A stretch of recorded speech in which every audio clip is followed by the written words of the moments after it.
I've never heard of tick paralysis before, but we found this fawn that appeared to be suffering from tick paralysis. As you can see in this video here, it's feeding normally. The mom is on the left side of the frame, just about out of the frame, and the fawn is dead center. It's feeding along. Now it's bedded out in this little grassy field. There it is, bedded down. The mom's coming over in front of the camera, bedding down. You can see it's around 9:46 at this point. Normally a deer will bed for hour, hour and a half, 2 hours, and then usually they'll get back up. They won't stay bedded down too terribly long. And you can see here it's been over 2 hours now. The mom's back on her feet, and she's feeding over close to the fawn, which is still bedded in the same spot. And you can see it's heads up. It's able to self-right at this point. Hasn't lost total control of its functions yet.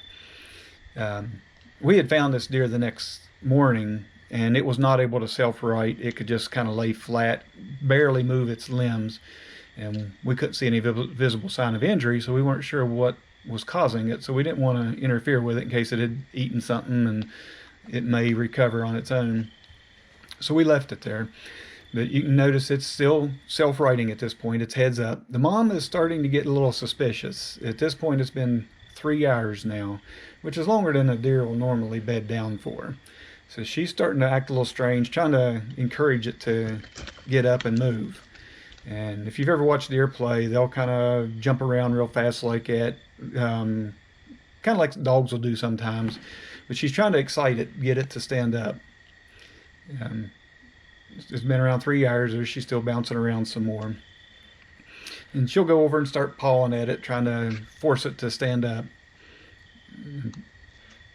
But unfortunately, at this point, it's not able to.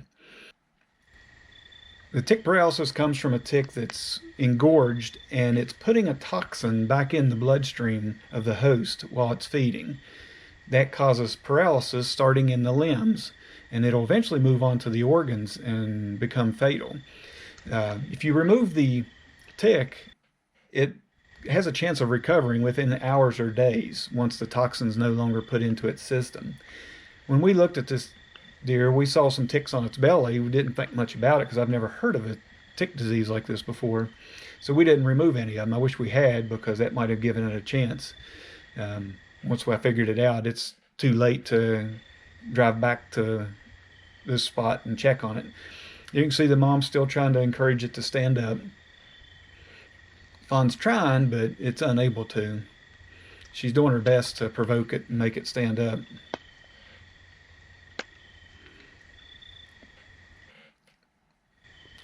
Eventually she'll give up and come over in front of the camera again and bed back down.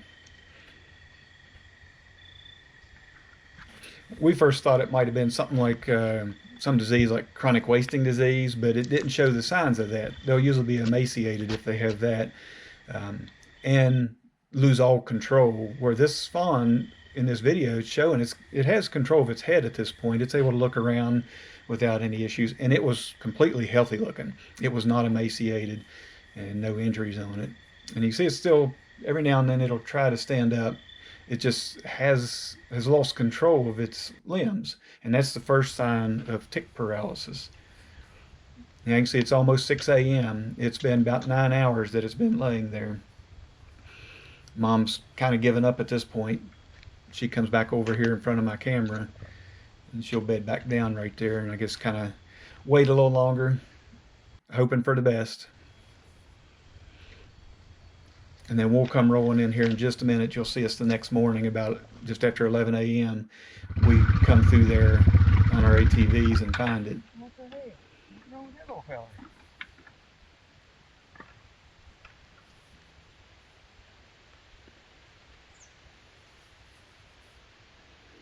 It's still trying to get up, but it's no longer able to self-right.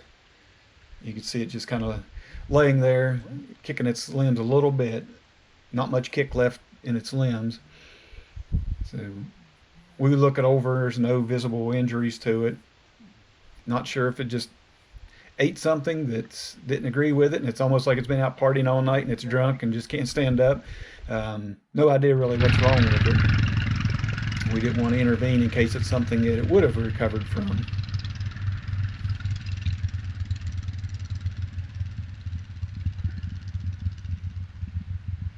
We look at it and we roll it over, and there's no signs of injuries anywhere. It does have some ticks on it, as most deer do.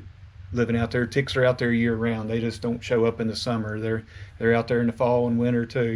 You'll have ticks on deer year round. You can see after I go by here, or I went by, you can see it's still kicking. It's still alive, but it's no longer able to self-right. So unfortunately, it probably didn't survive this. If we'd have known that it was something like tick paralysis, we could have pulled all the ticks off of it, maybe given it a chance. So if you have a dog or other animal that suddenly loses control of its limbs for no apparent reason, you might want to do a good check for ticks. Because this is something I haven't heard of. I don't know if it's a rare situation or if it's something that may become more common. So just something to be aware of. Don't want to let it go if it's something that could easily be remedied by removing a tick. Thanks for watching, folks. Please like and subscribe.